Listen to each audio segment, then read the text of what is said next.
কৃষি উন্নয়ন সমিতি লিমিটেডের ভোটগ্রহণ ছিল, রীতিমতো ভোটগ্রহণ পর্ব শেষ হয়েছে। আমাদের তৃণমূল কংগ্রেসের পক্ষ থেকে যে 9 জন ক্যান্ডিডেট ছিল, 9 জনের 9 জনই জিতেছে বিপুল ভোটে। এর জন্য আমরা ব্লক তৃণমূল কংগ্রেস এবং অঞ্চল তৃণমূল কংগ্রেসের পক্ষ থেকে দুর্গাপুরের সমস্ত ভোটারকে অভিনন্দন জানাচ্ছি তারা আমাদের সঙ্গে থাকার জন্য। আমরা কৃতজ্ঞতা প্রকাশ করছি আমাদের মা মাটি মানুষের নেত্রী মুখ্যমন্ত্রী মমতা বন্দ্যোপাধ্যায়ের প্রতি এবং আমাদের নেতা অভিষেক বন্দ্যোপাধ্যায়ের প্রতি।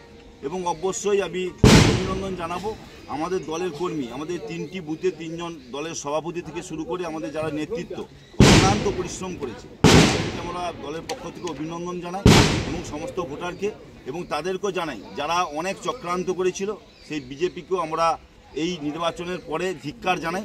তারা ইতিমধ্যে যেভাবে আমাদের বিরুদ্ধে চক্রান্ত করেছিল, রাতের অন্ধকারে তারা যেভাবে উৎকোচ দিয়ে করে জেতার চেষ্টা করেছিল তার জন্য তাদের ধিক্কার জানাই। সেই সঙ্গে আগামী দিনে অবশ্যই এই সমবায় সমিতির উন্নয়নের যে পরিকল্পনা আমরা মানুষের কাছে তুলে ধরেছিলাম তা বাস্তব রূপ দেওয়ার চেষ্টা করা হবে।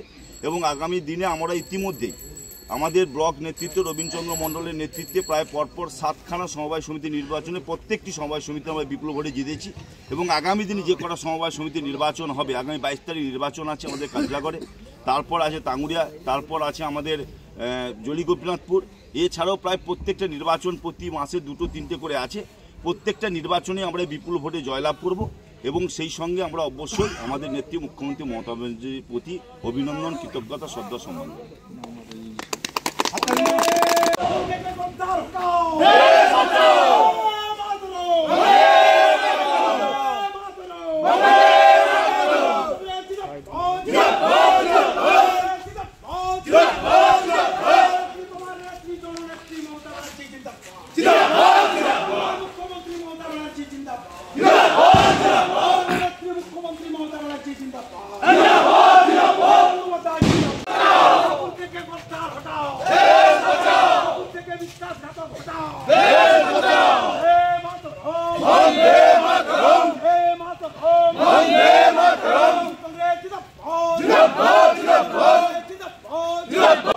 সমিতির ভোটে বিপুল ভোটে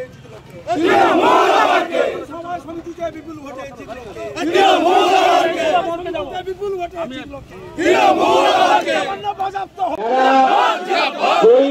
যারা ডাইরেক্টর হিসেবে যারা বিজিত হলেন তাদের সার্টিফিকেট নেওয়ার জন্য সমিতির অফিসে আসার জন্য অনুরোধ জানানো হচ্ছে। পরিচালক হিসাবে যারা নির্বাচিত হলেন তাদের সার্টিফিকেট নেওয়ার জন্য সমিতির অফিসে আসার জন্য অনুরোধ জানানো হচ্ছে।